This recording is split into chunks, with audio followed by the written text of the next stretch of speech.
C'est bon. Okay. Bonsoir à tous, bienvenue dans ce témoignage, cette séance réservée au témoignage donc dans la langue française. Nous sommes le mercredi 28 mars 2018 et ce soir, eh bien, c'est chacun d'entre vous qui a la parole pour partager un témoignage sur son expérience avec le plasma, avec la technologie Keshe. Donc je vous laisse la parole. Et ben voilà, on vous encourage à partager, qui que vous soyez, votre expérience avec la technologie.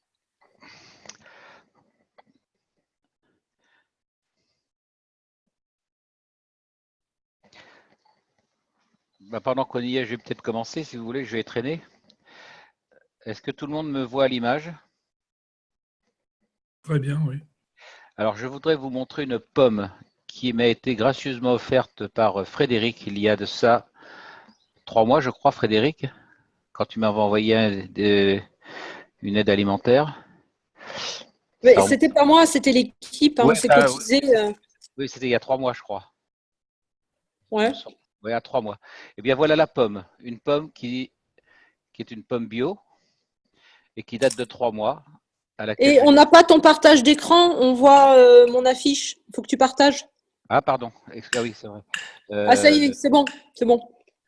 Voilà, donc voilà, ça c'est une pomme bio, donc qui date de 3 mois, qui est restée dans une corbeille en osier à proximité des ganses, et elle est en parfait état. Il n'y a aucune tache dessus, c'est incroyable. Alors, est-ce que c'est les ganses qui sont à proximité qui font qu'elle est conservée en parfait état? Mais moi, je suis assez étonné de voir une pomme, elle n'a pas bougé. Elle est toujours aussi fraîche, elle a toujours sa couleur, son brillant. Elle est à côté des ganses. Bon, ça vaut ce que ça vaut, mais je suis assez étonné quand même parce que normalement, elle aurait dû flétrir complètement, se ratatiner. Elle n'a absolument pas bougé de volume. Voilà, ça c'était pour ouvrir la séance. S'il y en a d'autres qui veulent partager. Bonsoir, c'est Adil, vous m'entendez? Oui. Oui, oui, pour confirmer ton expérience, ton observation, j'ai eu la même chose à la maison. Ah oui? Ouais, avec 2 pommes que j'avais posées à côté du magrave. Et ils sont restés très très longtemps avant qu'elles commencent à flétrir. Plus de 3 semaines.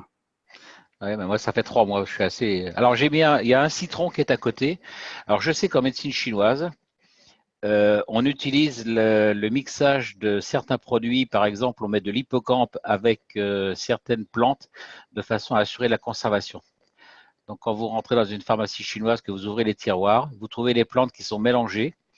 Dans un tiroir, vous allez avoir 2-3 plantes parce que la proximité de 1, 2, 3 ingrédients va permettre d'assurer la conservation des autres produits ou des 3 produits ensemble. Voilà. Donc, est-ce que c'est la proximité du citron qui a assuré la conservation? Toujours est-il que mes gants sont à les 30 ou 40 cm du panier. Voilà. Bon. Mais si je ferais, est-ce que je suis le seul? Il faudrait qu'on soit des dizaines à pouvoir le confirmer.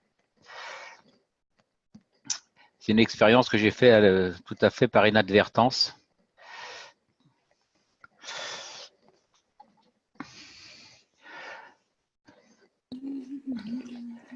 Alors, y a-t-il d'autres partages d'autres personnes qui veulent partager?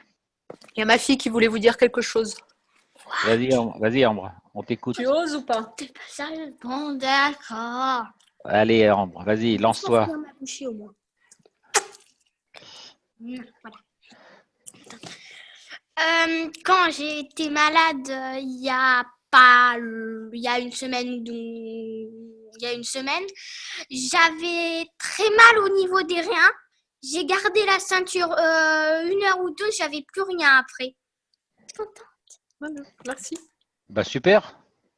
Voilà, donc Ouais. Ambre, elle a été malade, je pense qu'elle a fait une indigestion. Tout à l'heure, elle a mangé trop vite, elle n'a pas mâché. Il y avait du lait de vache dedans et elle ne le supporte pas depuis qu'elle est toute petite. Et elle a mangé énormément en plus, parce que quand elle a vomi avec tout ce qu'il y avait par terre, je me demandais comment ça pouvait rentrer dans le corps d'un enfant.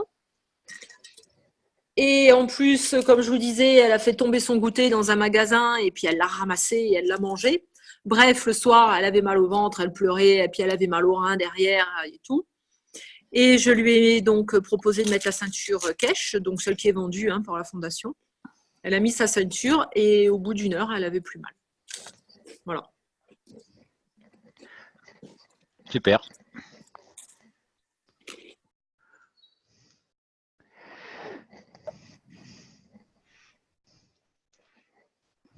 Bonsoir, Cérémonde. Oui, Alors, moi, je voudrais témoigner également, en ce qui concerne ma petite fille. Au mois d'août 2017 et au mois de septembre 2017, j'étais sur le point de ne plus vouloir m'en occuper parce qu'elle commençait vraiment à me toucher au plus profond de moi-même. Je n'arrivais plus à gérer la situation. Et parce qu'elle faisait des colères. Bon, ma fille m'avait dit une fois bipolaire, mais je suis pas sûre que ce soit de la bipolarité.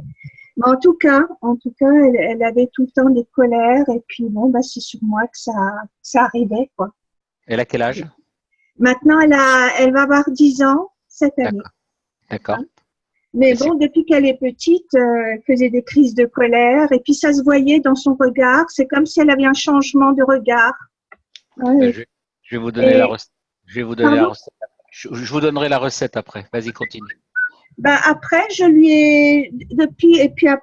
ai donné de l'eau de Ganse et elle boit du CO2 et du ZNO le matin et le soir. Et elle a complètement changé. Je ne la reconnais plus. Elle est devenue gentille, ouverte, surtout ouverte parce qu'elle était très fermée. Elle discute, elle sourit, enfin bref, je trouve qu'elle a vraiment trouvé son équilibre. Bon, c'est peut-être pas le seul facteur, c'est peut-être, ma fille était en instance de divorce, donc le divorce a été prononcé aussi entre-temps. Peut-être est-ce que ça aussi, ça a ajouté, mais toujours est-il, c'est que franchement, depuis qu'elle boit cette eau de Ganse, elle a vraiment changé. Au sujet des colères enfantines, notamment des enfants en bas âge jusqu'à 2-3 ans, c'est toujours le problème des parents, toujours. Ce sont les parents qui ne savent pas s'y prendre avec leur enfant. Et la solution est c'est instantané. Ça se fait en acupuncture. Donc, ce sont des enfants qui pleurent toute la nuit, qui piquent des hurlements, des colères la nuit, inconsolables. Le traitement en acupuncture consiste à piquer l'extrémité des 5 doigts d'une main de façon à faire une goutte de sang. Donc, il faut serrer le doigt extrêmement fort de façon à ce que la piqûre ne soit pas ressentie. Et c'est instantané. Mm-hmm. Oui. Alors, c'est le comportement des parents qui a dû changer et où l'enfant était certainement dans un meilleur contexte familial. Donc, il n'y avait plus de dissension, puisque s'il y avait séparation, certainement. Oui, bien sûr. Voilà. Bien sûr. Mais bon, en tant que bébé, ils se sont séparés bien plus tard. Bon, le mari a commencé à frapper sa femme devant l'enfant et puis ma fille n'a pas accepté ça et elle est partie. Oui, tout à fait. Mais c'est toujours un problème des parents. En fait, ce sont les parents qui ne savent pas mettre de limites. Ils obéissent au chantage de l'enfant et après, ça dégénère. Voilà. Donc, alors, c'est un des deux parents qui n'est pas capable de mettre une limite, une barrière. Oui, ça c'est possible. Donc l'enfant, c'est un petit peu le même problème que dans la sclérose en plaques. En fait, c'est l'enfant qui dit, il y en a un des deux qui m'aime pas, donc je vais me rendre intéressant en piquant des colères. Et donc, il fait du chantage à l'un des deux parents. Et en général, comme les deux parents ne s'entendent pas, il y en a un qui est trop faible et qui se laisse faire. C'était ma fille. Voilà. Même moi, j'étais trop faible, je dirais. Alors, il faut être capable d'aimer son enfant, mais il faut aussi avoir de la fermeté dans ne pas accepter le chantage, en fait. Oui, mais bon, c'était même de la manipulation. C'était lourd. Mais bon, voilà, c'est du passé. Voilà. Je suis ravie de ça. Alors, j'ai encore un deuxième témoignage. J'ai donc une ceinture PinePad depuis fort longtemps que j'utilise régulièrement puisque j'ai des problèmes lombaires. J'ai la 4e et la 5e vertèbre qui est soudée. Et dès que je suis fatiguée, bon, c'est tout mon bassin qui prend, mes jambes, etc. Et donc, j'ai pris l'habitude maintenant de porter le matin à peu près 20 minutes mon pain pad et ça m'aide énormément. Est-ce que tu pourrais mettre ton pine pad au niveau des mollets? Non, je ne pense pas parce qu'il est, il est vraiment très, très large. Oui, non, oui, mais justement, alors c'est une expérience à faire, hein. Oui, C'est de mettre le pine pad non pas au niveau des lombaires, mais de le mettre au niveau des deux mollets. d'accord. Je vais essayer. En fait, Raymond, tu pourrais par exemple le poser sur un canapé, la face qui est prévue d'aller sur ton dos face apparente, et puis poser tes mollets dessus. Oui, ça, je peux le faire, bien sûr. Voilà. Je peux très bien le faire en suivant les séances. Tout à fait. Je vais le faire.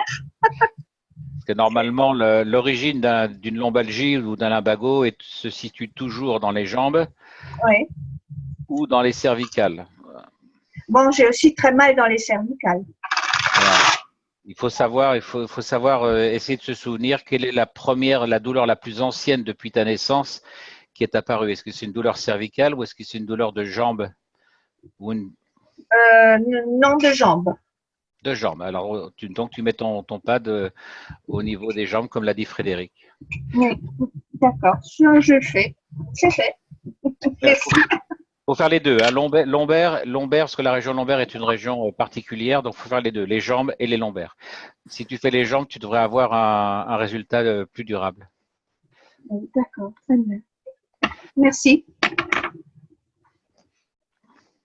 Bonsoir, c'est Jacques. Oui, Jacques.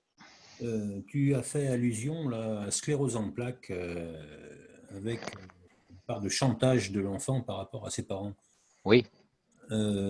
C'est valable pour... là, tu parles dans le cas d'enfant, mais dans le cas de grandes personnes. Même chose. Même chose. C'est-à-dire, c'est quelque chose qui remonte à l'enfance, hein. En général, ça démarre souvent, on ne se rend pas compte en tant que parent que l'on crée une injustice à un moment donné dans l'éducation de l'enfant. Et cette injustice, si elle n'a pas été réparée droit dans les yeux avec l'enfant, l'enfant va prendre ça, va persister dans l'impression qu'on ne l'aime pas. Et donc, il va continuer à essayer de se rendre intéressant et de capter notamment l'attention de sa mère. Et donc, c'est quelque chose qui peut perdurer pendant très longtemps.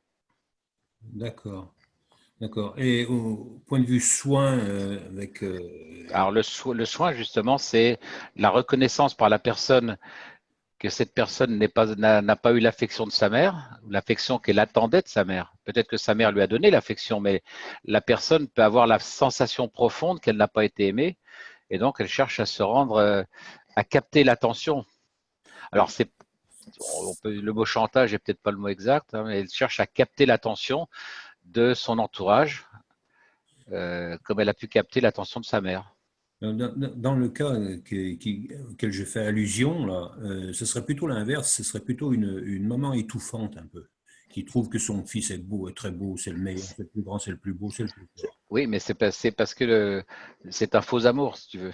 Donc c'est un amour qui n'est pas sincère. Tu vois ce que je veux dire? Donc, ce qui est important, si tu veux, c'est pas, c'est la personne. La personne considère qu'elle n'est pas aimée par sa mère. Donc, peu importe comment la mère a aimé son enfant, bien ou mal, la mère a peut-être bien aimé son enfant correctement de son point de vue, mais l'enfant, lui, reçoit à la perception de son point de vue qu'il n'a pas l'amour de sa mère tel qu'il le voudrait. Il n'a pas l'amour de sa mère tel qu'il le voudrait. Oui. Donc, il a l'impression de ne pas être aimé. Il a l'impression de ne pas être aimé. Ou d'aimer comme il le voudrait, voilà. Donc, si tu veux, c'est l'amour, c'est la sensation d'amour reçu qui compte. C'est pas l'amour que donne la mère qui est en cause. C'est l'individu qui considère qu'il n'est pas aimé. Tu comprends? Oui, d'accord.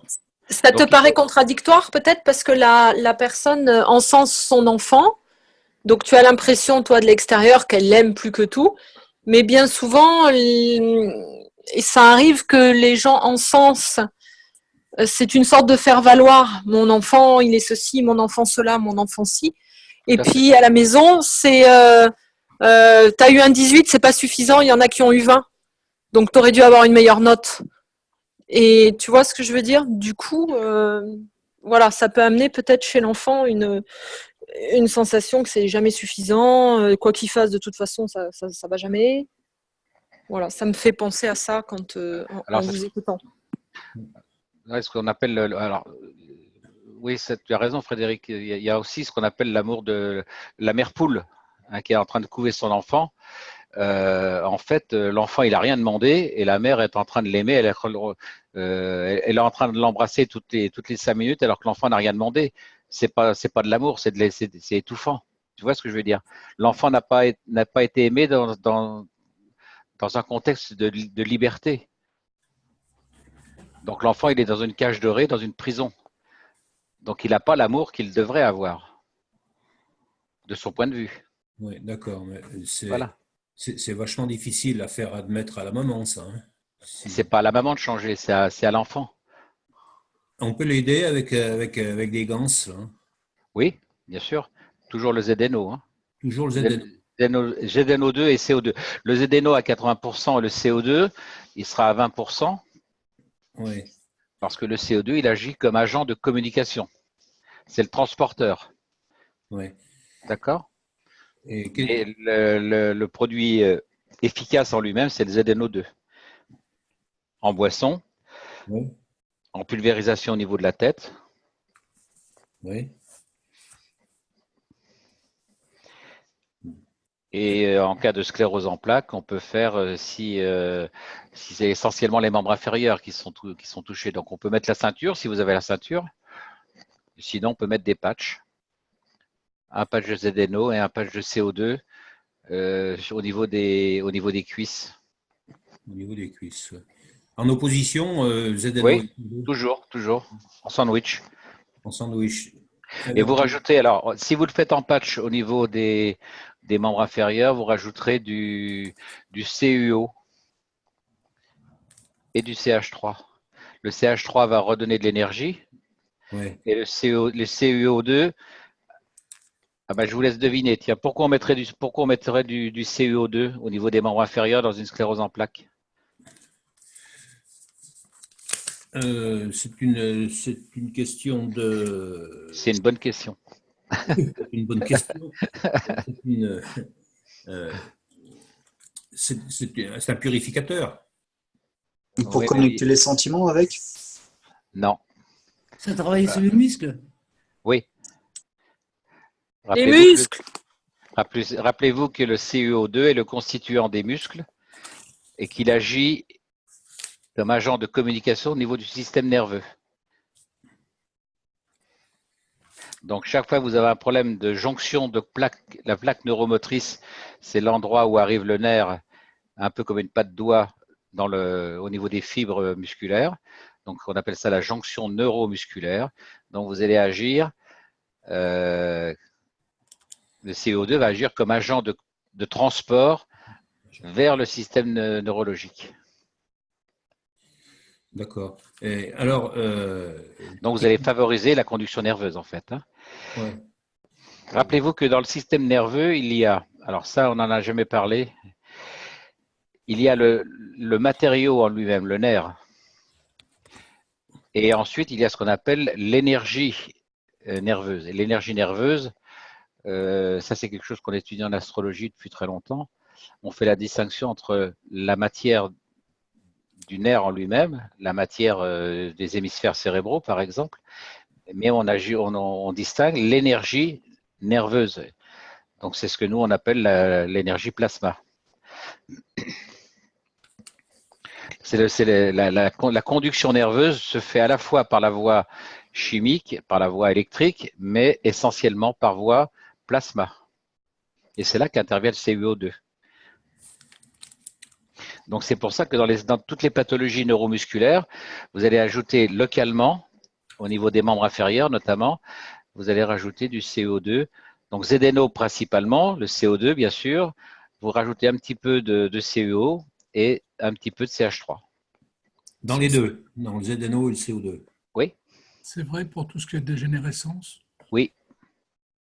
Par exemple, j'ai un staff qui a 8 ans. À quoi? J'ai pas compris, excuse-moi. Un chien, un staff. Alors, Oui, oui, oui, oui, et oui. donc, il a, quand il secoue la tête, il perd l'équilibre. Et a priori, c'est des phénomènes de dégénérescence, d'après ce que. Et donc, on pensait que c'était l'oreille, mais non, ça a été constaté sur d'autres chiens. Et donc, je me demandais comment aborder les choses, lui faire boire de l'eau de ganse, bien sûr, en CO2 peut-être, et puis donc, ZNO, bien sûr. Hein. ZNO. ZNO CO2, 80% de ZNO, 20% de CO2. Et au niveau de. Donc, si c'est au niveau de. Alors, quand il secoue la tête seulement. Essentiellement, pour l'instant, on s'en rend compte quand il secoue la tête.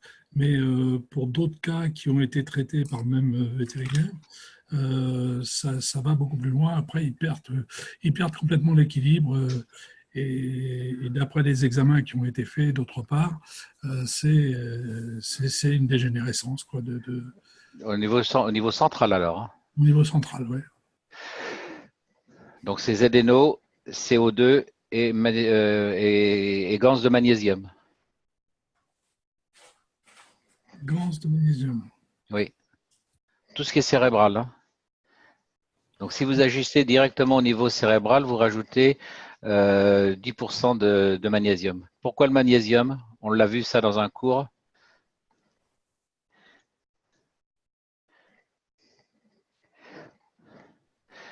Je pense qu'on a vu ça sur le cours concernant la boîte à ganse.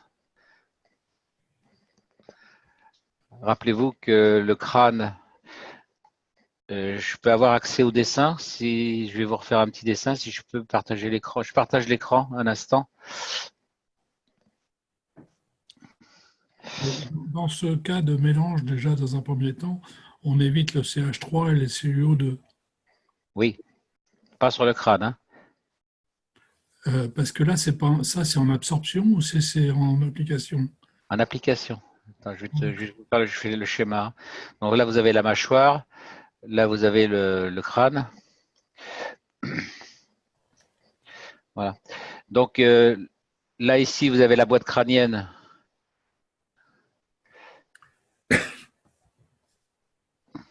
Qui est constituée de calcium. On avait dit que le cerveau en lui-même, il y en avait deux. Ça, c'est le Zn, le zinc. Et au centre, le thalamus, qui est justement le magnésium. Et qui constitue l'âme. Donc, pour atteindre l'âme, c'est le magnésium.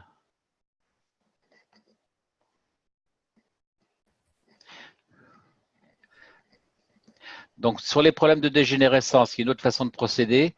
C'est le procédé du docteur qu'on avait vu avec les anneaux, qu'avait montré le docteur Rodrigo. Donc, on va considérer que la tête est ici.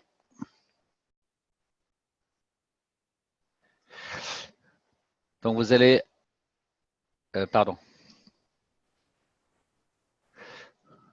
Donc, vous allez faire 9 anneaux en polycarbonate transparent. Bon, je ne fais pas les 9. Hein.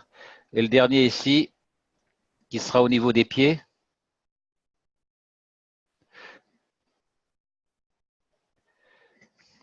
Là, ici, vous allez mettre le CuO, mais à une distance de 30 cm, hein, au-dessus de la tête.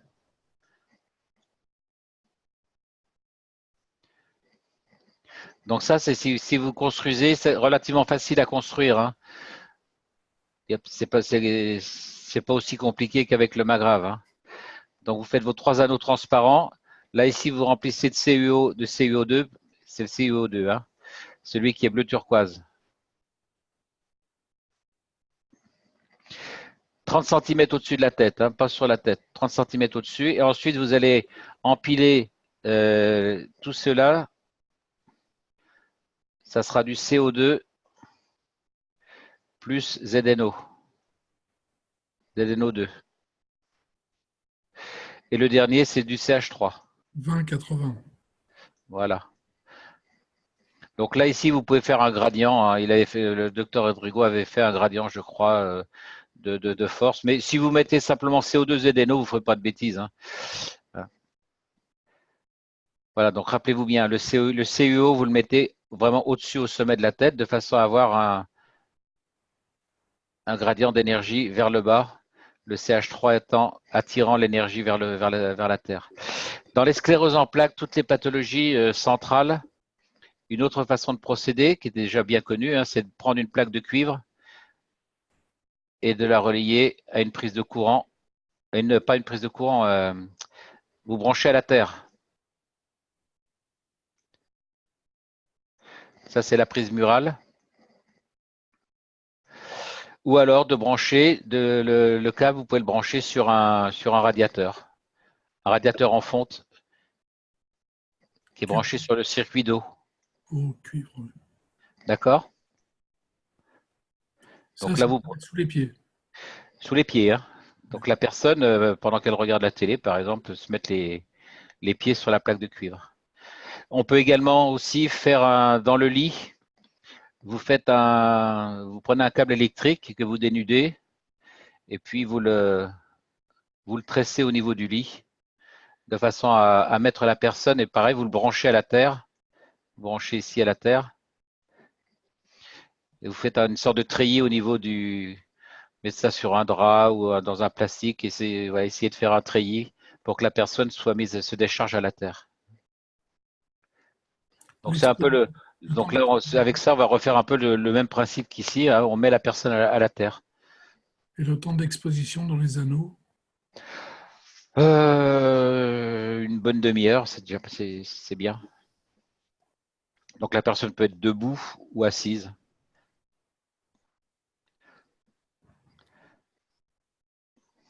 Mais c'est à faire quotidiennement quand même. Hein.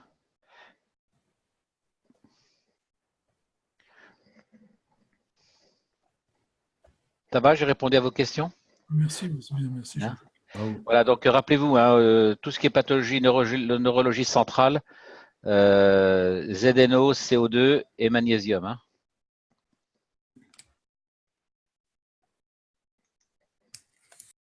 Et en boisson, on évite.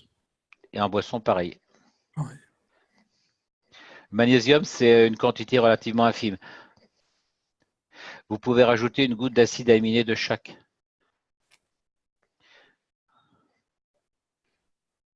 Je dis bien de chaque, hein, une goutte d'acide aminé de ZNO, l'acide aminé du CO2 et l'acide aminé du magnésium.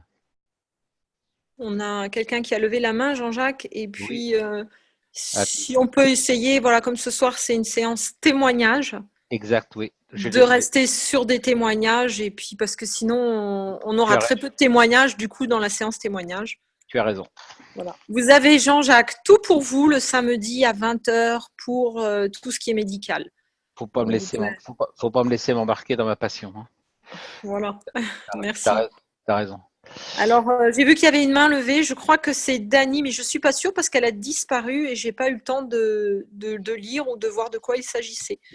Donc, si tu veux activer ton micro pour parler. Oui, je lui permets d'activer le micro pour qu'il puisse Merci, nous dire. Adil.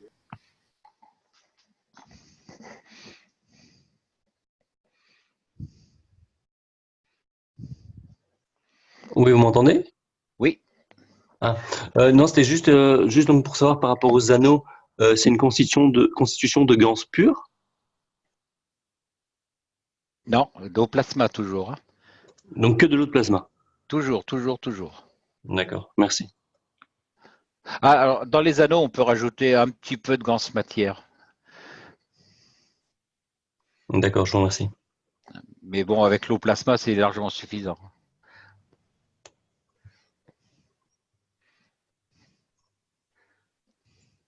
Est-ce que quelqu'un d'autre a un témoignage à partager avec donc la communauté francophone?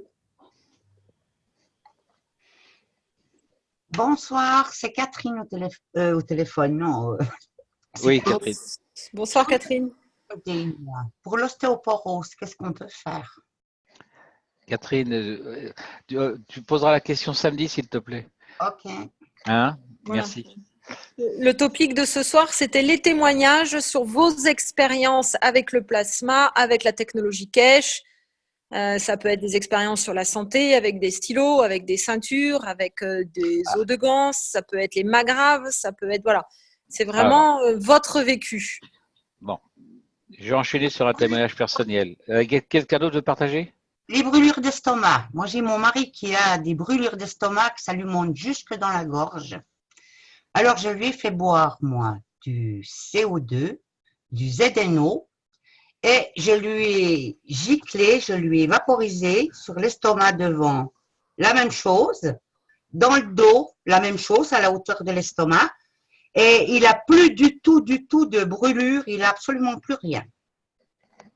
Eh ben voilà, parfait. Tu as tout compris. Alors, je voulais rajouter un témoignage personnel. J'ai fait un démarrage de course il y a de ça une semaine. Et au bout de trois foulées, je me suis fait une lésion du tendon d'Achille. Donc, je me suis payé une tendinite pendant une semaine. Et puis, au bout d'une semaine, voyant que ça passait pas, je me suis dit, il faut quand même que je m'en occupe. Donc, j'ai mis, pour réparer le tendon, du CUO et du CH3. J'ai fait… Alors, comme je suis pas très précautionneux avec ma santé, moi, j'étais à la louche. J'ai versé mon eau de CO2, de CUO et de CH3 sur ma main et puis j'ai mis ça sur mon mollet. Et en 2 jours, bah, tout va très bien. Donc c'est pareil, hein, sur un problème musculaire, CUO2, CH3.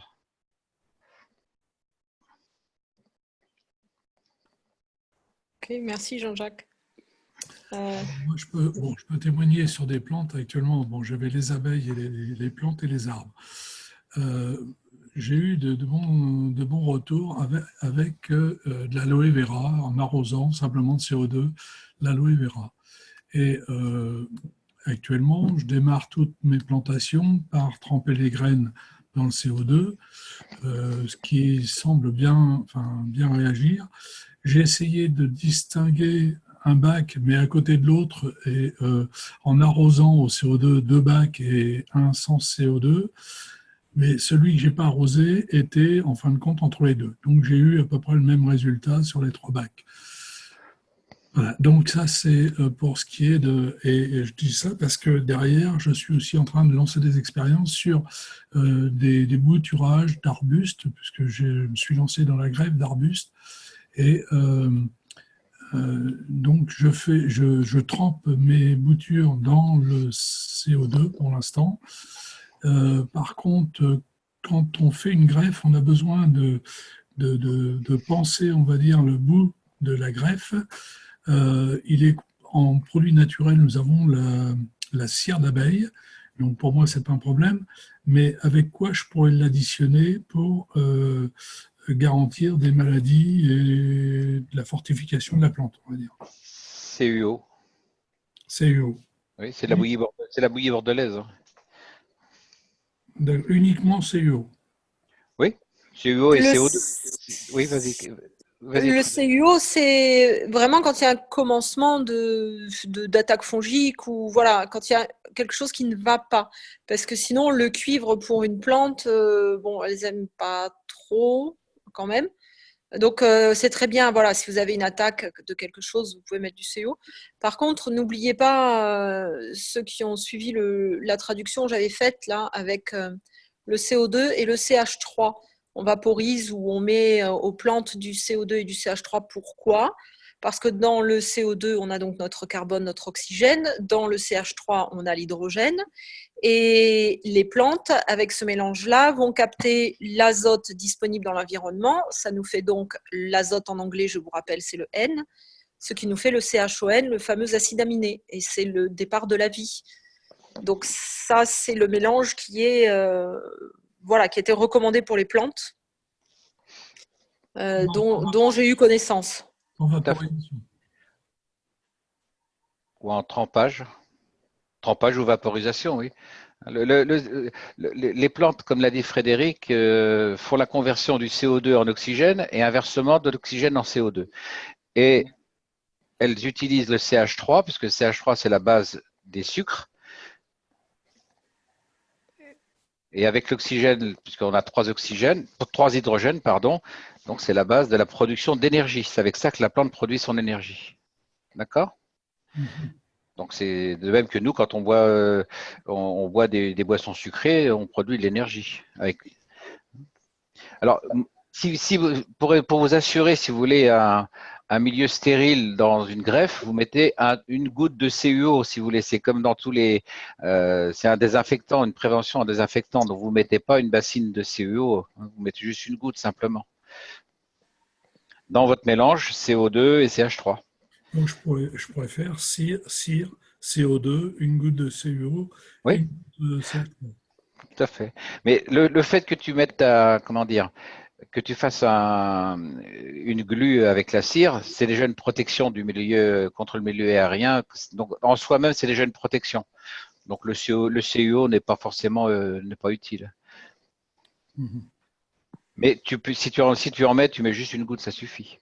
C'est une prévention pour maintenir de façon à être sûr que ça va rester stérile. Très bien, merci.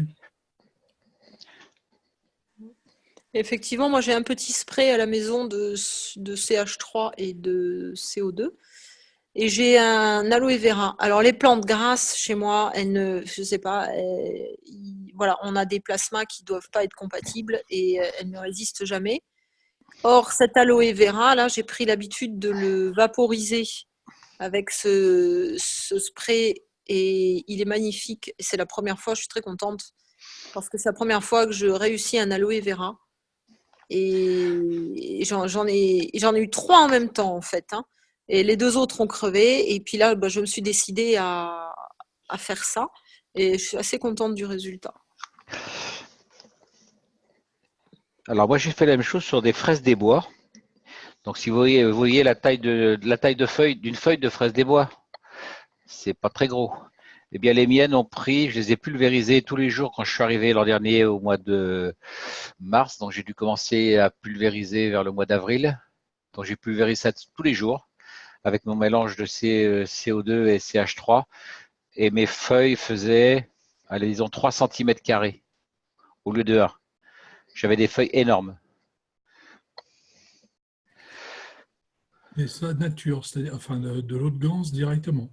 Ah bah moi je me suis pas cassé la tête. Moi je suis pas très précautionneux, donc j'ai pris mon pulvérisateur et puis j'ai fait mon jardin comme ça. Puis, pchit, voilà. Mais c'était manifeste, hein, parce que j'ai jamais eu de fraises comme ça. Je m'en suis jamais occupé. Et l'an dernier, comme j'étais là, donc j'ai pulvérisé.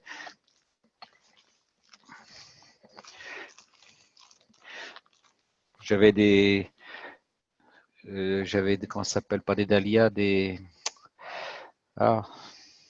hortensias qui commençaient à végéter puisqu'on n'était jamais présent, donc le terrain n'a jamais été bêché, on s'en occupait pas. Et en arrivant au mois d'avril, pareil, j'ai tout vaporisé au CH3 et tout est reparti.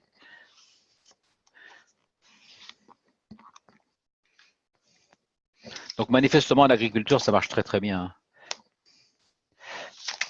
J'avais des... Oui, pardon. Non, vas-y. Non, je voulais demander si les personnes qui étaient présentes connaissaient, par exemple, la vidéo de Tom Salas sur les ouragans en Amérique latine, ou si c'était du connu, ou s'il y a beaucoup de nouveaux qui ne savent pas du tout de quoi je parle. Parce qu'on aurait pu repasser la vidéo. Et il y a aussi celle de Yasmine, pareil, qui a survécu à l'ouragan grâce au plasma, qu'on aurait pu repasser aussi. Mais bon, comme c'est déjà des choses qui ont été partagées, je ne sais pas si on a un public de gens qui connaissent déjà tout ça ou si au contraire, a priori, c'est des gens qui sont là habituellement. Je suis en train de regarder. Du coup, je pense que c'est du connu. À part Damien, peut-être que je ne vois pas et Sylvie. Donc, je leur donnerai les liens.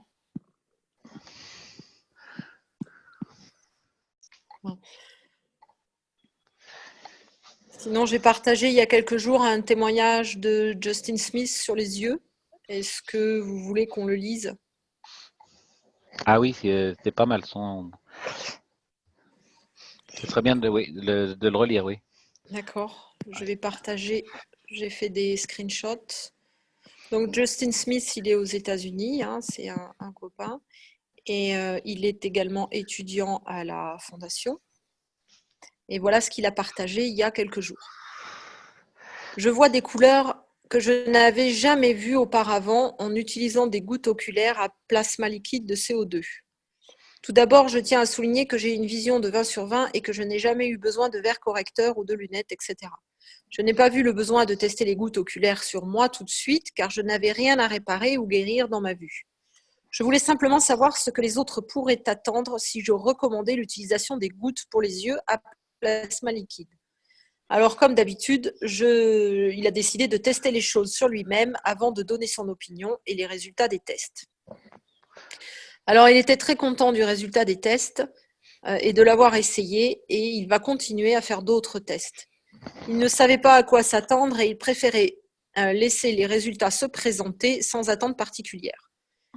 Il a trouvé que de ne rien attendre et de croire que tout était possible, menait à des résultats étonnants avec presque tout ce que nous pouvons tester et développer plus tard au sein de cette technologie. Donc, en bref, il recommande de toujours garder un esprit ouvert. Il aime utiliser les petites tasses qui s'adaptent parfaitement autour de l'orbite, comme pour le rinçage des yeux. Il suffit de remplir la tasse de plasma liquide de CO2, un pour chaque œil, et de laisser l'œil complètement saturé dans le liquide et de répéter pour l'autre œil. Alors, il ne fait cela qu'une fois par semaine ou plus souvent s'il reçoit quelque chose dans ses yeux, par exemple pour les rincer. Il a fait ça environ pendant 2 mois et une fois par semaine. Alors, c'était un peu bizarre au début. Il a commencé à avoir des différences de couleurs dans l'eau de tous les types en pensant que ça pouvait être des reflets et ou des lumières en train de jouer des tours sur ses yeux. Les eaux ont des teintes différentes dans les états naturels, mais l'eau potable et l'eau de baignade ont commencé à apparaître comme ça aussi. Il voit des verts, des bleus, des jaunes, des oranges, des pourpres, presque toutes les couleurs, comme une irisation de vert au plomb. Je ne sais pas ce que c'est, je ne sais pas si vous savez, le vert au plomb. Ah, c'est les couleurs du vert jusqu'à la couleur du plomb, sûrement. Une seconde, la teinte sera d'une couleur, puis en un instant, elle bascule. La chose vraiment chouette est que maintenant qu'il voit cette couleur il voit cette couleur autour des gens aussi. C'est assez difficile à décrire, mais il le voit quand il ne se concentre pas sur le visage de quelqu'un et qu'il regarde plutôt à travers eux et autour d'eux. Il croit qu'il voit leur champ d'énergie dans une petite mesure. Les animaux, les gens, l'eau, la végétation, tous semblent avoir une couleur et peuvent la changer avec leurs émotions. Les gens, ils les voient comme ayant du bleu ou du violet autour d'eux et ils peuvent passer au rouge, jaune, vert en une fraction de seconde. Ils se sentent en sécurité en disant que ce sont les auras de la vie qui deviennent visibles grâce à l'utilisation des plasmas liquides de Gans. Il espère trouver plus de choses à la disposition de l'humanité grâce à l'utilisation et au développement de ces technologies. Éternellement reconnaissant de faire partie de tout cela, Justin Smith, et ça date donc du 22 février 2018. Mars. Pardon, merci. Voilà, donc ça c'était le partage de Justin. Oui, c'est intéressant. Alors sachant que l'année dernière, Justin, il buvait déjà de l'eau de Gans, donc du Gans d'or. Il avait fait du Gans d'or et il a déjà eu certaines perceptions avec ce Gans d'or. Ah bah normal, le Gans d'or, c'est de l'énergie vitale qu'on rajoute à notre énergie vitale. Donc, si on a des problèmes au niveau de notre circulation d'énergie vitale, où il y a des points qui sont cassés ou des points qui sont différents, avec de l'eau de Gans d'or, bah, ça va soigner ça. Ça va reformer le lien vital, quoi. Mm-hmm. Étude, le verre de plomb, c'est les vitraux. Ah d'accord, merci.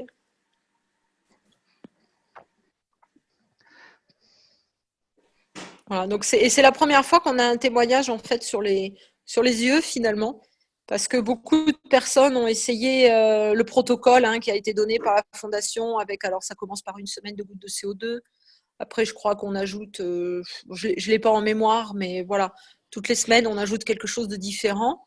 Et puis jusqu'à présent, moi j'ai pas eu de retour ou voilà, de choses positives là-dessus. rien de changé, quoi.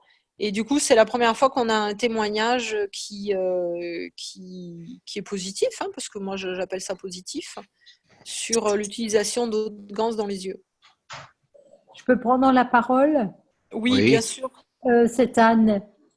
Mon mari et moi, nous avons un début de cataracte et nous mettons tous les jours des gouttes directement dans les yeux de CO2 et la cataracte a diminué. Eh ben, c'est bien, super. Ouais. Ce qui serait bien, c'est de faire on peut faire les bains oculaires, hein. Il faut prendre, ça s'appelle un oculaire. C'est comme ça ressemble à des lunettes de plongée. Où vous prenez des lunettes de plongée, vous allongez sur le dos en faisant un bain d'eau plasma CO2. C'est mieux que de mettre les gouttes carrément dans les yeux? Oui. Ouais. Il faudrait faire ça à quel rythme? Une fois par jour? Ouais, une fois par jour, une fois par semaine ou 2 fois par semaine. Oui. Comme ça, un bain oculaire, je pense que ça sera plus efficace. Mhm. Ah ben, je vais essayer. Merci beaucoup. Il faut prendre des lunettes de piscine, se mettre sur le dos et puis, je ne sais pas combien de temps, une dizaine de minutes, ça me paraît largement suffisant. Johan, t'as pas des vieilles lunettes de piscine? J'en aurais besoin. Et il y a ma fille qui a un message à vous dire là au sujet des yeux, des oreilles et du gans de CUO. J'avais eu une conjonctivite. Une fois, j'ai mis du gans de CUO. Au bout d'une semaine, c'était parti. J'avais. Faire les bains des yeux avec les gouttes. Et maintenant, Je crois que son micro est ouvert. D'accord. Catherine, tu avais une question ou c'est ton micro qui est ouvert? C'est pas mon micro, c'est pas moi. Hein. Ah, ok. Bon. Et je mettais 5 gouttes de CUO dans chaque œil et ça fait effet. Hein. Voilà, ça a bien marché sur sa conjonctivite. Et puis les oreilles aussi. Otite, pareil, pour le coup, 6 gouttes là. Et je gardais le gant de CIO au moins 2 minutes dans l'oreille. Et ça a fait effet. Oui. Voilà, on a testé ça et puis on a de bons résultats avec pour tout ce qui est otite, conjonctivite. Et c'est plus pratique finalement que la propolis dans l'oreille parce que la propolis, ça tâche, ça coule. Ouais. Et là, si l'autre gans de CUO, elle coule, il n'y a pas de souci. Hein, c'est pas gênant. Et du coup, si jamais vous avez le tour, ben, moi, je vous encourage à tester et vous allez voir que c'est efficace, quoi.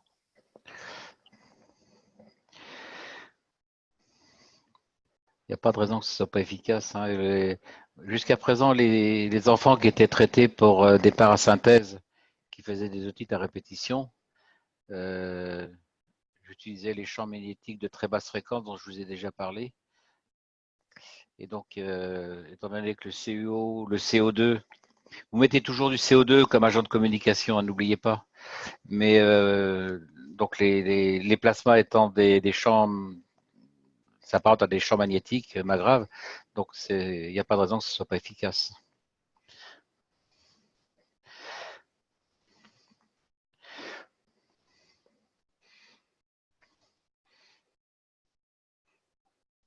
Je peux faire un témoignage, c'est Nicole. Oui.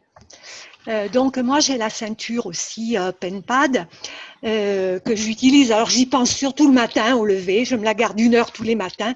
Le soir, les 3/4 du temps, j'oublie. Mais j'ai de très très bons résultats parce que là je me suis aperçue que j'avais dû rester au moins 6 mois sans voir mon ostéo. Alors c'est quand même une victoire. Et fin de semaine passée, j'ai eu une lombalgie en soulevant un paquet de livres.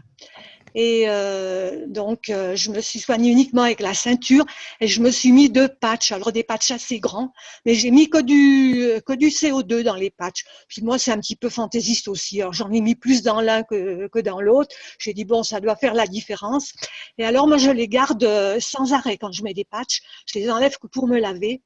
Donc, c'est 3 jours après, entre la ceinture, les patchs, voilà, la lombalgie était terminée, quoi.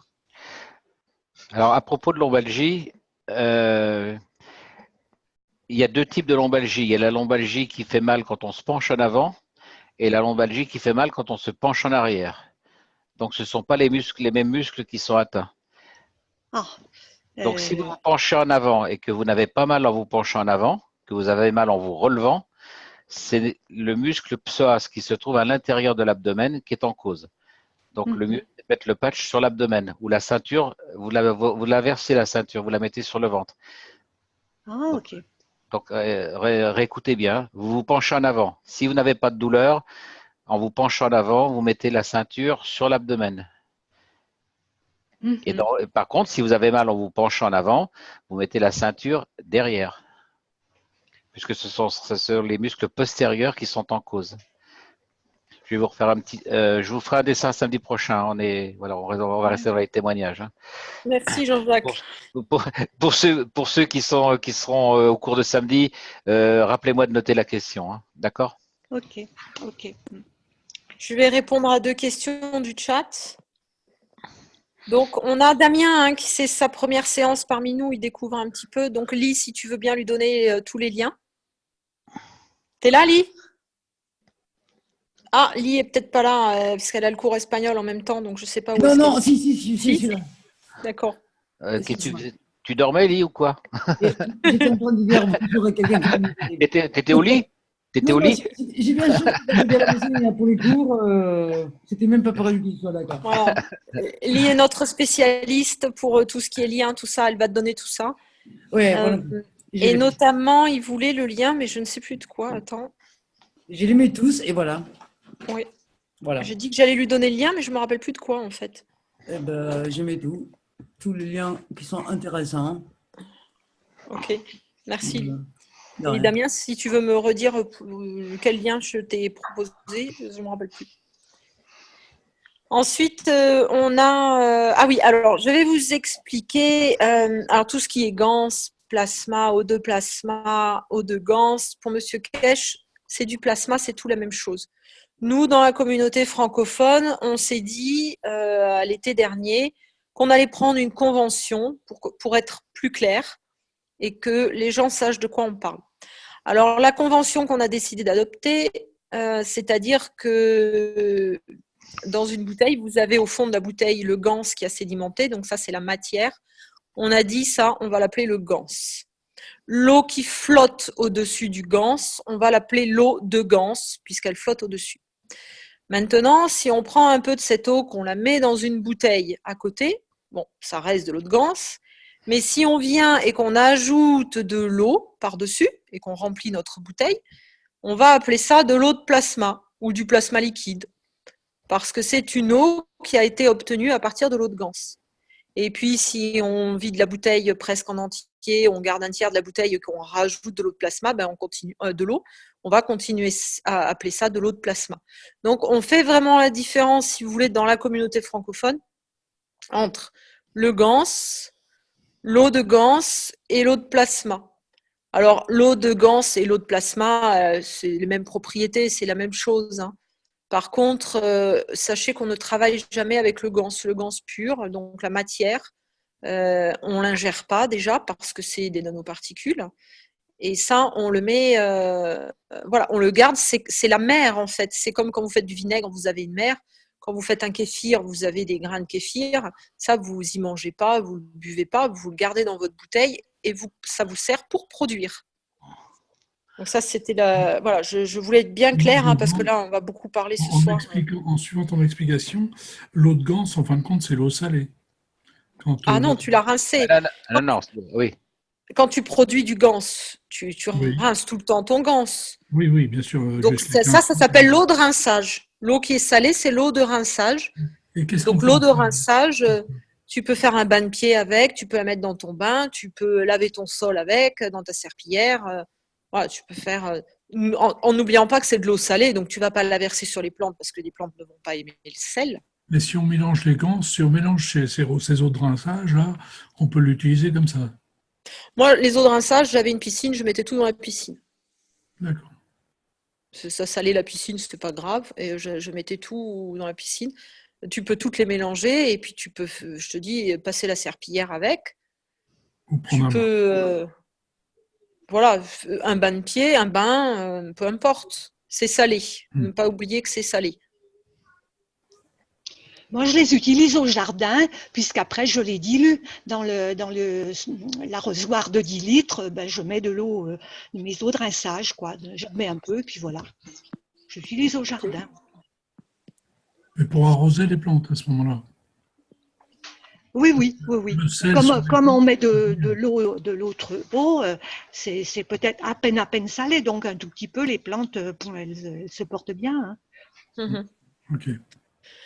Ce que vous pouvez faire pour le jardin, moi j'ai eu fait déjà avant que j'ai mon accident au dos, évidemment. Quand je prends si le jour où j'ai décidé de prendre un bain pour me détendre, donc je suis pas sale, je prends ma douche par exemple avant et après je prends un bain, je mets du CO2 par exemple. Je vide en fait quand j'ai ma bouteille avec mon ganse au fond, je vide toute l'eau de ganse dans le bain et je me baigne là-dedans. Et puis quand j'ai fini mon bain, je vide pas la baignoire et je viens rajouter par exemple de l'eau, enfin c'est pas par exemple, c'est dans ce cas-là, je rajoute de l'eau de CH3, de l'eau de ganse de CH3 et je laisse ma baignoire comme ça toute la nuit. Pendant la nuit, alors normalement c'est 24 heures, hein, pendant 24 heures, l'eau, l'information se transmet à toute l'eau, c'est-à-dire des 75 millilitres x 2 que vous avez mis dedans. Eh ben, vous allez avoir peut-être 200 litres d'eau qui est donc de l'eau de plasma. Et vous allez pouvoir, avec un seau, aller arroser votre jardin avec. Voilà, le moyen d'avoir de l'eau, par exemple. Et là, vous avez vos acides aminés aussi. Donc, vous pouvez même avoir d'autres applications à faire avec. Mais en tout cas, c'est un moyen de recycler l'eau sans avoir de perte et puis d'arroser son jardin. Bon, bref, on sort des témoignages là, pardon. Il y avait une autre question, donc c'était Evelyne qui demandait si avec des implants, elle pouvait faire le protocole de CO2 pour les yeux. Alors déjà, je me demandais si c'était des implants dans les yeux ou des implants ailleurs dans le corps. C'est sûrement dans les yeux, puisque quand on opère de la cataracte, on met un implant. Ah d'accord, je ne savais pas. Alors, oui Fred, mais implant de l'œil, d'accord. Moi, je dirais qu'avec le CO2 et le ZNO, vous ne pouvez pas faire d'erreur et il n'y a jamais de souci. Si jamais tu veux tester, tu commences juste avec une goutte pour voir la réaction de ton œil. Et puis, tu verras. Après, ce qu'il faut tenir loin vraiment des implants, c'est le cuivre et puis le CH3. J'ai pas souvenir qu'il y ait eu une contre-indication pour le CO2 et le ZNO. Jean-Jacques, est-ce que tu peux, ou Adil, ou même Corinne est là aussi. Sur le protocole, il est marqué de ne pas l'utiliser quand on a été opéré de la cataracte. Ah, c'est écrit sur le protocole? Oui, il me semble bien l'avoir lu, oui. Tout à fait. Par contre, j'ai un ami qui ne le savait pas et qui a été opéré de la cataracte il y a des années. Ah, il me dit, mais moi, je mets du CO2 chaque fois que j'ai mes yeux fatigués. Alors, j'ai dit, mais tu ne sais pas qu'on ne met pas. Bon, il ne le savait pas, donc apparemment, ce n'est pas méchant. Alors, il faut faire la différence entre les ganses, l'eau de ganse, enfin l'eau plasma, et les magraves. Non, mais elle a raison, je m'en souviens maintenant. Sur le protocole, il y a bien écrit de ne pas l'utiliser, mais ce que j'allais vous dire, c'est que… Immédiatement derrière la chirurgie, hein, immédiatement après la chirurgie. Mais à distance, oui. Et n'oubliez pas le principe de précaution. Imaginez quelqu'un qui a été opéré de la cataracte, pour une raison ou pour une autre, il y a un souci avec l'opération, et puis la personne va dire « Ouais, mais j'ai mis de l'eau de ganse dedans. » Bon, tout de suite, les gens vont dire « Ah, c'est ça, c'est l'eau de ganse. » Donc, par principe de précaution aussi, voilà, la fondation, hein, ils vont vous dire « Bon, on ne le met pas. » Mais n'oubliez pas qu'on est créateur de notre réalité, de ce qui nous arrive. Donc, si vous sentez que c'est bien pour vous et que ça va vous faire quelque chose, après, c'est vous qui prenez vos responsabilités et qui faites vos propres tests. C'est une technologie qu'on découvre et puis on n'a pas toutes les informations. On donne des principes de précaution. Quand on a des informations, bon, on les communique, hein, si vraiment… Mais voilà, ce monsieur, il a essayé, ça marche très bien pour lui.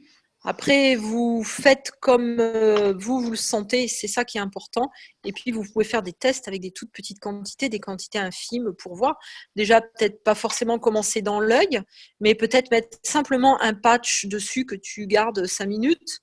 Et puis, tu vois ce que ça donne, si ça fait quelque chose ou pas. On peut y aller progressivement, en fait.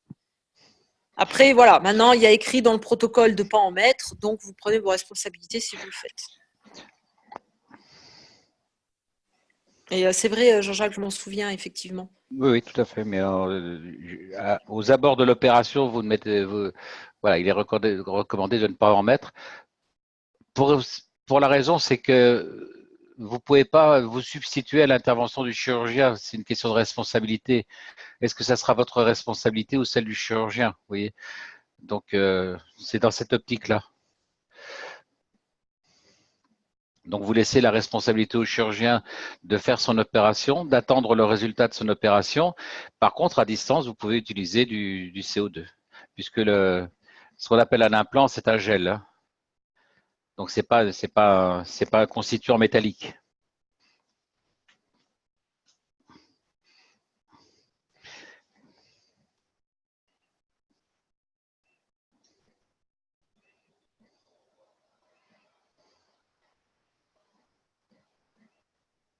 Pour les témoignages d'Ouragan, celui d'Yasmine, il est dans la chaîne YouTube de l'équipe. Et celui de Tom Salas, est-ce que tu as, Damien, YouTube, non, comment ça s'appelle? Facebook?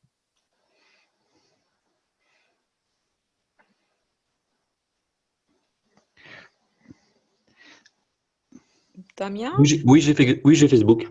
Voilà, donc tu vas sur le profil de Tom Salas, ça s'écrit T-O-M, espace S-A-2-L-A-S, et tu vas farfouiller un petit peu dans son profil. Il est plein de trucs super intéressants, il est très très actif, et donc ils avaient mis du plasma un petit peu partout dans le jardin, et tout a été complètement dévasté autour de chez eux, sauf l'îlot donc de plasma.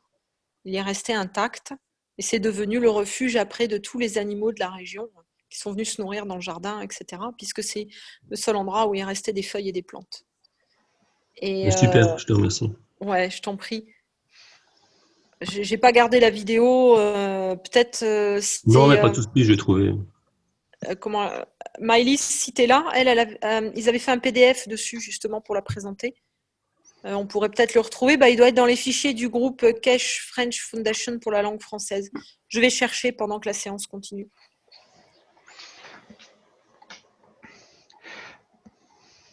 Est-ce qu'on a un autre témoignage?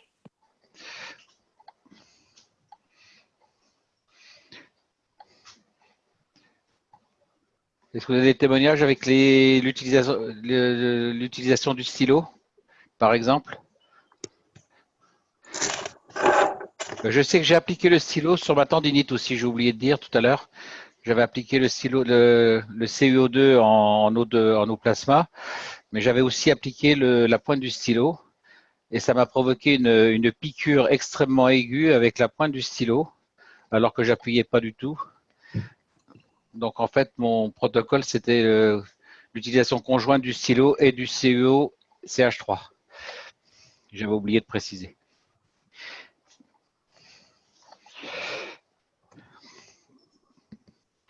Personne d'autre avec le stylo ou avec des bobines Magrave santé ou des cerceaux, des cercles?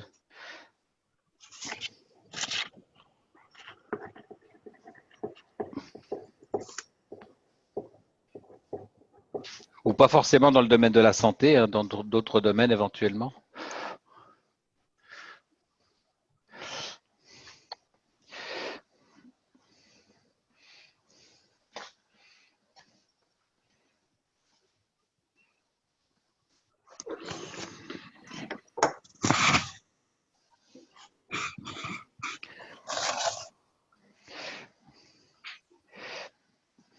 Est-ce que dans les...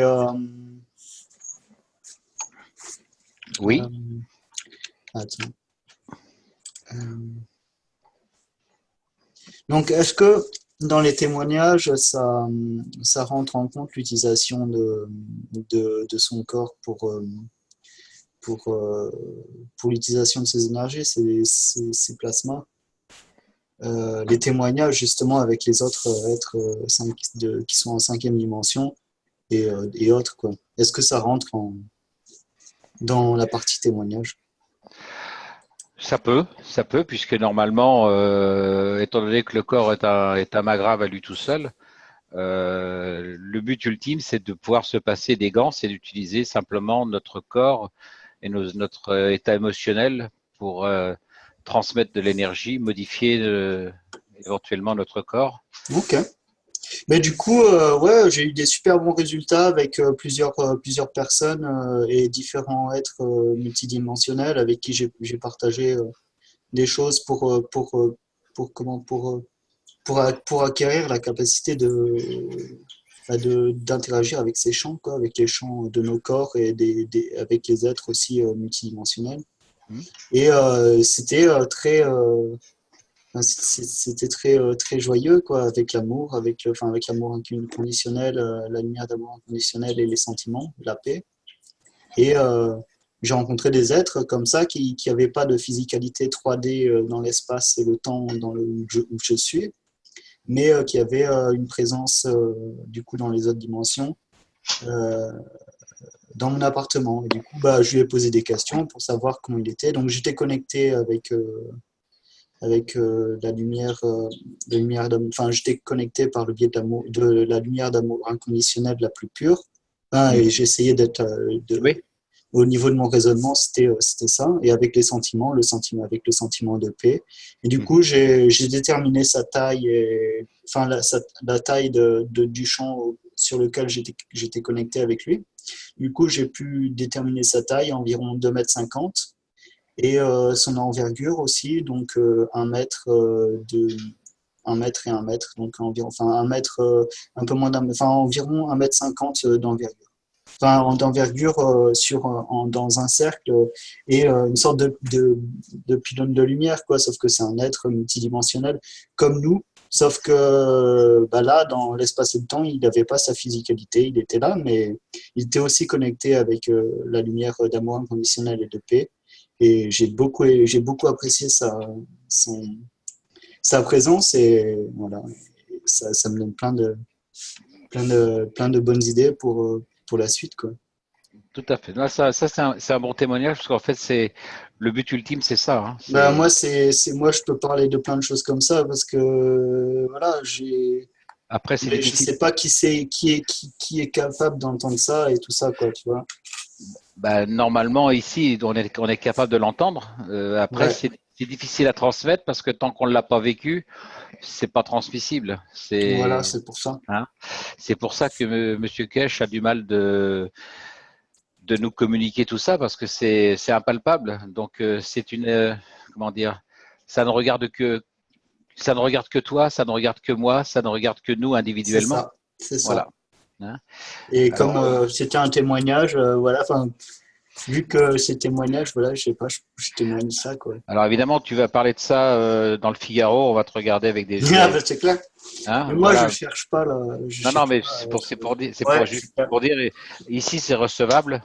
Ouais. Parce qu'en fait, c'est ça.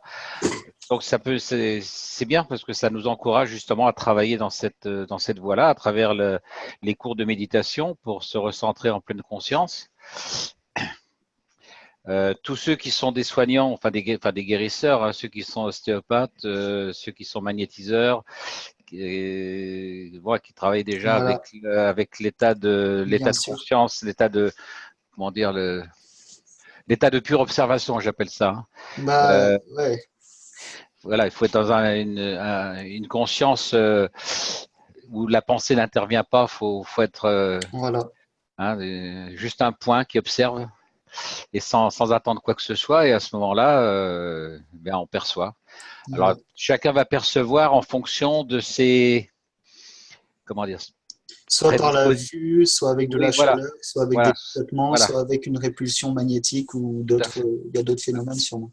Voilà, tout à fait. Chacun en fonction de ses capacités de naissance ou le niveau de son âme. Il y en a qui vont le percevoir, comme tu le dis, par la clairaudience, par la clairvoyance, d'autres par les mains. Moi, je percevais par les mains. tu veux, parce que Ouais. mon métier était kiné, donc je percevais par les mains, avec une perception de, je percevais tous les mouvements, Bien sûr. je percevais les mouvements du corps humain dans l'espace simplement en posant mes mains sur la personne. Oui. Hein.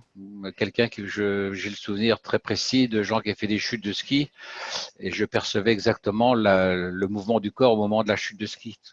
Voilà des exemples. Après, on peut percevoir, moi je sais qu'en visuellement, je perçois peu de choses. Pareil. Hein. Voilà. Du point de vue auditif, je perçois rien. Mais pareil, quoi. alors peut-être que je perçois et que je m'en rends pas compte, hein, puisque c'est toujours une question C'est ça, hein. c'est toujours une question de pure observation. Donc si on attend quelque chose, on s'attend à écouter ou à entendre quelque chose, ben on va pas l'entendre. Ouais. On va entendre que des suppositions. Même chose si on s'attend à voir quelque chose, bon, on verra rien, ou on n'y croira pas. Donc en fait, c'est ça la difficulté, c'est vraiment d'être dans la pure observation auditive, visuelle, gestuelle, etc. Et c'est très difficile de supprimer le flot des pensées, quoi.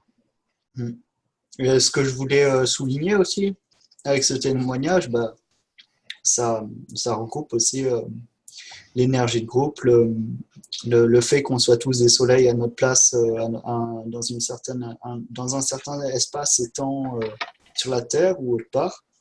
Et par exemple, là, on se communique grâce à Zoom et on peut sentir ces champs-là aussi entre nous. On peut créer une énergie de groupe et faire des choses pour la paix, l'amour inconditionnel pour le monde et tout ça. Tout à fait.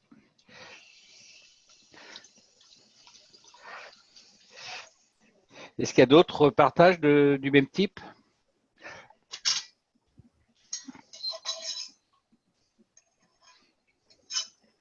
Frédéric, t'es revenu? Oui, et j'ai trouvé la vidéo de Tom, donc elle fait 4 minutes. Si tu veux, moi je suis sur iPhone, je ne peux pas la partager, mais si tu veux j'ai mis le lien dans le chat. Et du coup, si tu veux la partager en mettant le son au minimum pour qu'on puisse traduire en même temps. Donc c'est à moi de faire. Si tu veux bien. Si je veux bien, c'est demander gentiment. Alors, conversation. Tu veux que je la traduise, Fred? Ah, si, elle est en espagnol? Non, elle est en anglais? Oui, mais enfin, c'est pas bien compliqué. Ah, tu veux dire pour mettre sur la chaîne et la conserver? C'est bien ça. Oui. Si. Ok, super. Alors. Merci. De rien.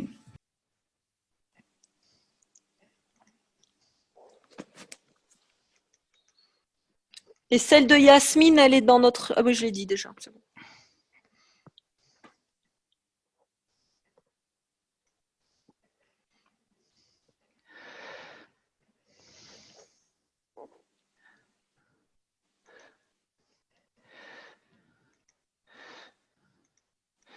En fait, tout bêtement, elle était sur le site de la Fondation.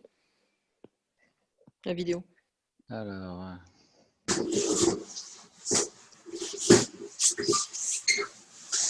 Vous l'avez là à l'écran?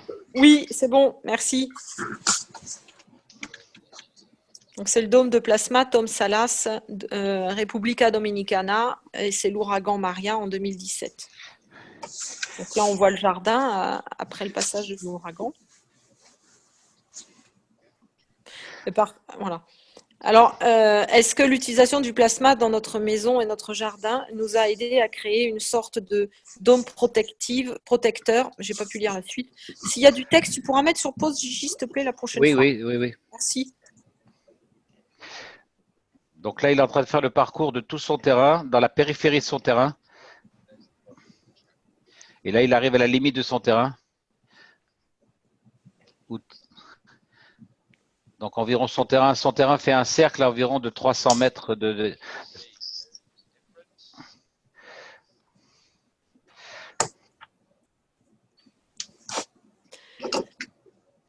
Tu traduis, Fred? Allez, ok. Alors, plus de 200 miles par heure de vent ont frappé la República Dominicana pendant 6 heures et ont causé des dommages massifs.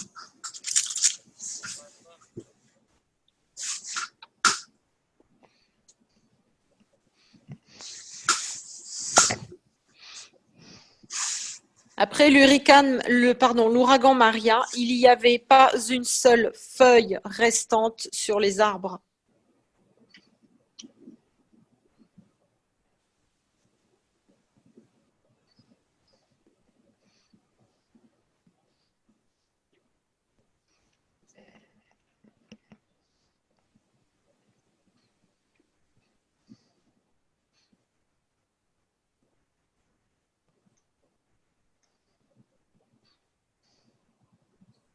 Et là, on est revenu dans son terrain, donc,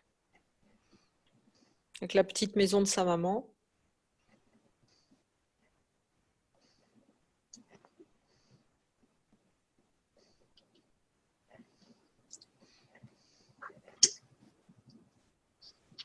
Et il va nous montrer le potager.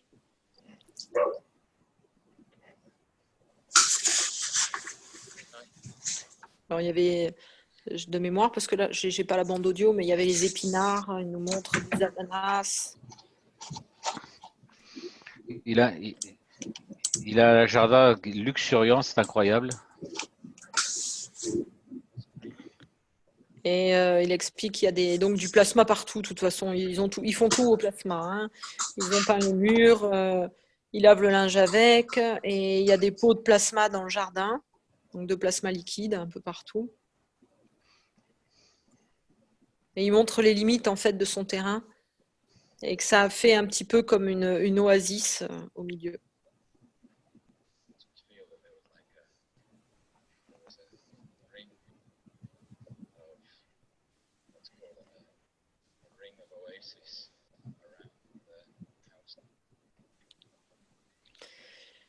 Alors, il y avait 200 pieds d'oasis protectifs créés par les champs de plasma. Alors, c'est une question, en fait. Il se pose la question de savoir si ça fait ça. Ou est-ce que c'est la chance? Ou alors, est-ce qu'il a juste été chanceux?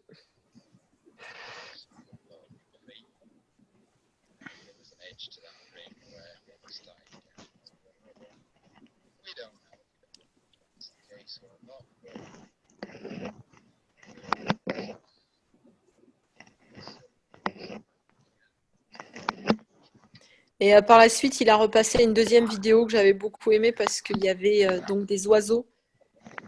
C'était plein d'oiseaux chez lui, évidemment. Il n'y avait plus que là qu'il y avait des feuilles. Donc, il récoltait tous les oiseaux de partout.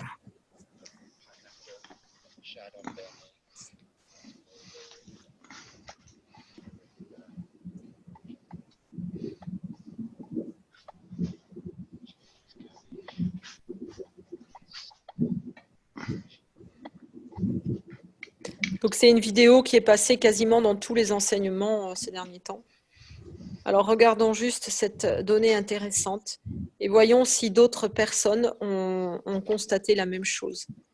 Et effectivement, on avait Yasmine qui avait fait un témoignage en français d'ailleurs, parce que elle habite à Houston, Texas. Elle est d'origine mexicaine, mais son mari parle le français. Donc, elle nous avait partagé son témoignage où elle avait eu le même cas. On l'a aussi, vous l'avez dans la chaîne francophone, l'équipe francophone KFSSI sur YouTube. Dans la rubrique témoignages, vous pourrez le voir. Et là, Tom montre donc qu'il a un bocal de ZNO-CO2.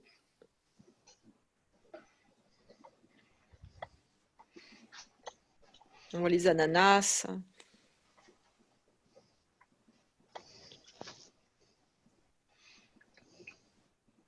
Voilà, donc ils ont de quoi manger en fait après l'ouragan, alors que plus personne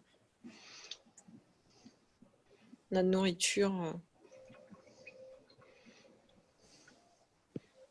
Merci Jean-Jacques.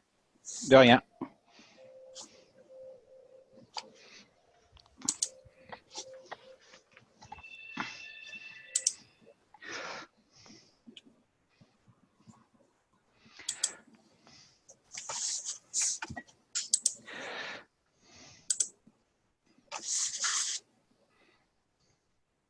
On a un témoignage d'Evelyne qui n'a peut-être pas de micro, je vais vous le lire.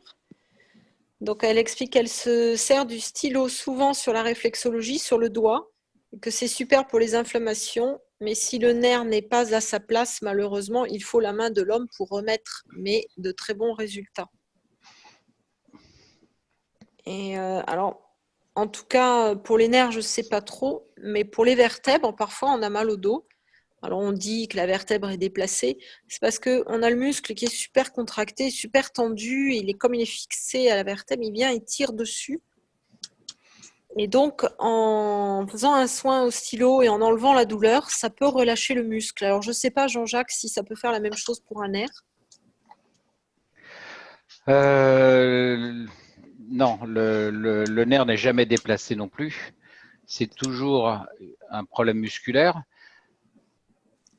Et par contre, le fait que le muscle soit contracté, il peut comprimer ou empêcher le nerf de bouger. Mais en fait, c'est toujours un problème de neuromusculaire. C'est toujours le problème au niveau de la plaque motrice. Hein. Mais du coup, si on supprime la douleur du muscle, il va se détendre et il va permettre au nerf de retrouver sa place. Tout à fait. On va utiliser le stylo. Donc là, c'est la plaque nano, voilà, l'état nanoparticule qui va agir, puisque c'est du cuivre. Donc vous allez agir sur le champ CuO2. Et le CuO2, comme je l'ai expliqué tout à l'heure, va donc agir sur la voie de conduction nerveuse. Donc vous allez rétablir, stopper la boucle réflexe qui est entre le muscle et la moelle épinière. Donc vous stoppez le message. Donc en fait, c'est comme ça que le message qui est court-circuité, c'est la douleur en fait. Hein. Donc vous stoppez la boucle neurologique, donc vous stoppez la douleur, et en stoppant cette boucle neurologique, vous ramenez le muscle à son état normal. Donc tu peux peut-être continuer ton soin, Evelyne, avec le stylo, parce que tu vas peut-être quand même arranger le problème de nerf. Ça ira peut-être moins vite, évidemment, qu'une manipulation chez un bon chiropracteur.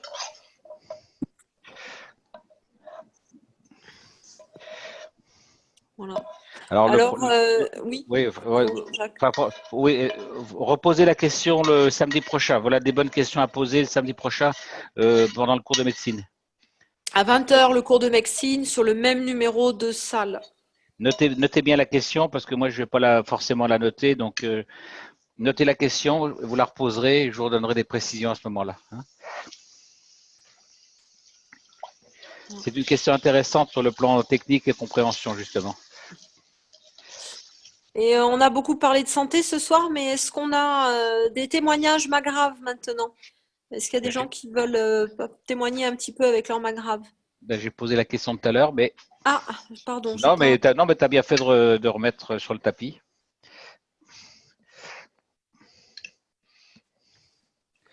Voilà. Je ne sais pas si Adil est là, parce que lui, c'est le spécialiste. En tout cas…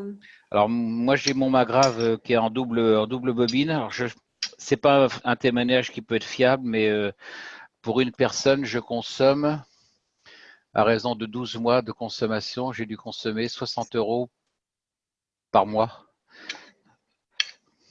Et il faut préciser quand même que ça doit te coûter un bras en chauffage parce que tu n'es pas isolé du tout.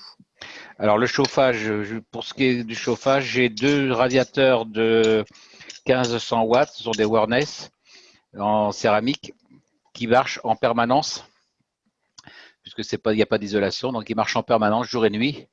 Et donc, je suis là depuis le mois de mars, donc depuis le mois de mars, avril, mai, juin. J'ai dû faire 6 mois avec du chauffage à fond, voilà, constamment.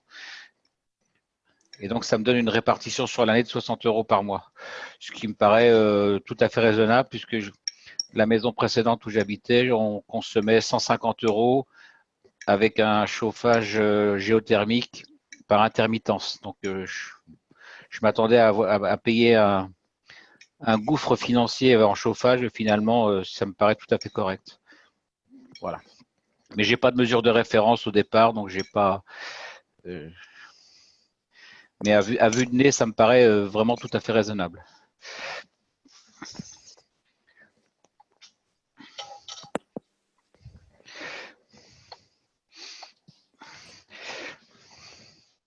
Est-ce qu'il y en a qui ont… Oui, oui, je voulais que tu compares justement avec ce que tu consommes, toi, parce que… c'est ce que j'allais dire. Dans la maison où je suis à l'heure actuelle, je consomme 60 € également. que je dise pas de bêtises. Oui, c'est Non, ce que. c'est Non, ça, non, hein? oui, oui, de souvenir, c'est ce que tu m'avais dit, oui. Voilà. Moi, j'ai 155 mètres carrés. Par contre, j'ai un poêle à bois et j'ai un granulé. Donc, j'ai pas de chauffage électrique. Bon, de temps en temps, ça arrive. Allez, une fois par semaine, peut-être, on a un tout petit souffleur dans la chambre. Mais la chambre, elle fait 3 mètres carrés. Alors, elle est vite chauffée, hein. Et puis, on l'allume 5 minutes, quoi, c'est tout. Par contre, dans la cuisine, il y en a un qui tourne un électrique quasiment 24 heures sur 24. Il est sur 6 et je ne sais pas combien ça peut représenter, hein. C'est un grille-pain classique. On voit 400 watts. Ouais. Ouais, il doit tourner. Alors, il se déclenche. Il fait bon. Je dirais même que c'est la pièce la plus chaude de la maison. Et j'ai pas eu une grosse consommation. Comme toi, je suis à 60 €. Donc effectivement, toi, si tu chauffes qu'à l'électrique, ça fait pas beaucoup. Par contre, c'est tout petit. Mais t'es pas isolé du tout. C'est difficile de comparer.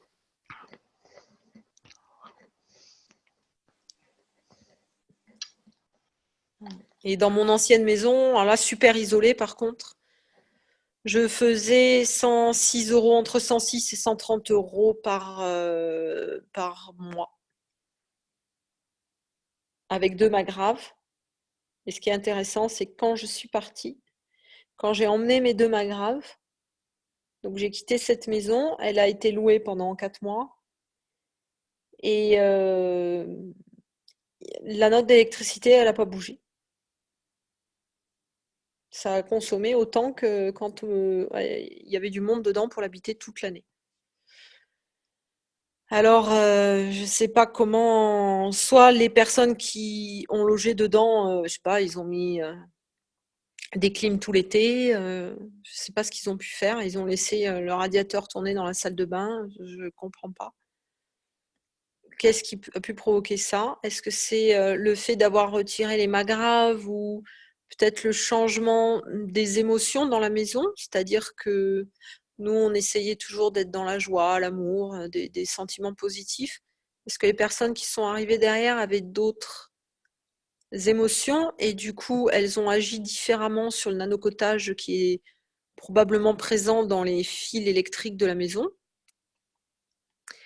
Est-ce que voilà, ça peut avoir une influence?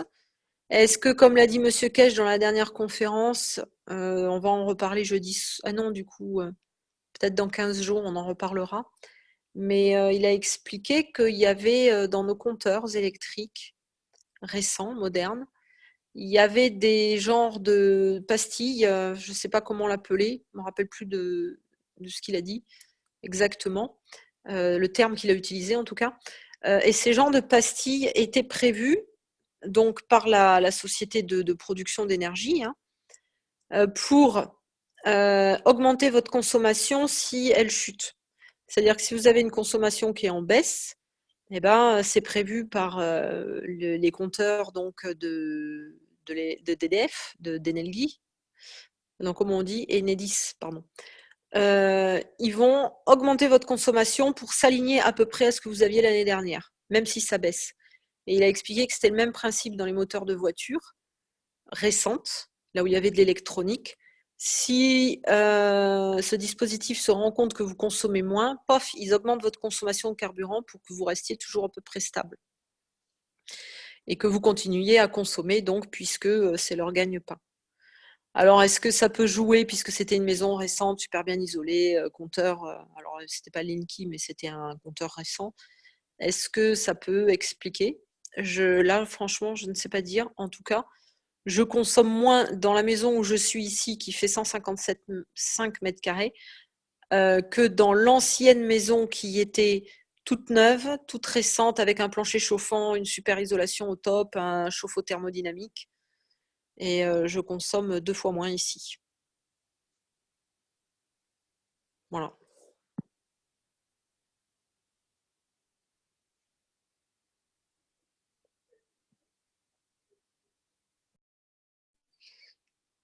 Est-ce que j'ai endormi tout le monde ou est-ce que c'est juste que je suis déconnectée et que je parle dans le vide?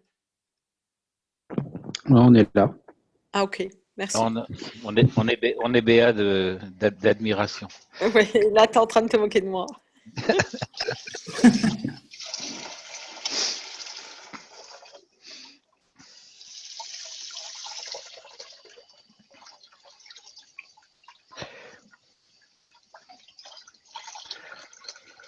Je vais vérifier l'horaire parce que ce soir, il y avait donc un deuxième enseignement. Je crois que c'est 21h, 21h30. Je check. Oui. Oui, je vais regarder ça. Et je vous dis ce que c'est et à quelle heure. Alors, c'est l'atelier privé à 21h. Donc, si vous avez un dernier partage à faire, je vous invite à le faire tout de suite parce que il y a un atelier privé pour les étudiants. Donc, s'il y en a parmi vous qui veulent s'inscrire pour devenir étudiant de la Fondation, voilà, sachez qu'il y a des ateliers privés. C'est pas tout le temps, mais je crois qu'il doit y en avoir deux peut-être dans le mois. Un seul? Il n'y en a plus qu'un? Ouais. Ok. Donc, c'est un atelier voilà, où on va aborder divers sujets. Et puis, c'est maintenant. Donc, voilà, si vous voulez faire un dernier partage, s'il vous plaît, allez-y maintenant. On va clôturer la séance. Et puis, j'aimerais bien avoir un retour aussi, que vous me disiez si c'est bien ce type de séance témoignage, là, un peu en micro ouvert, parce que c'est la première fois qu'on le fait. Donc, savoir si ça vous plaît et si vous voulez que ça continue. Donc, il y a Raymond qui dit oui, c'est bien. À moi aussi, ça me plaît. Donc, Catherine aussi.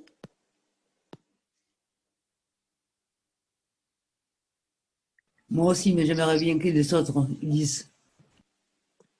Ouais, c'est beaucoup, beaucoup nous. C'est vrai que ça serait... Bon, on a eu quand même des témoignages, Lise, ce soir. Il y a Catherine qui a participé, il y a Raymond. Oui, je sais bien. Il y a Florian. Voilà, on a quand même eu du monde. Oui. Mais c'est vrai qu'on voit beaucoup de gens qui sont présents, mais finalement peu qui parlent. Alors, est-ce que c'est parce qu'ils ne font pas d'expérience chez eux? Est-ce que c'est parce qu'ils n'osent pas? Est-ce que c'est parce qu'ils ne savent pas activer leur micro ou qu'ils n'en ont pas? Je ne sais pas. Mais voilà, n'hésitez pas à partager. Ouais, Frédéric?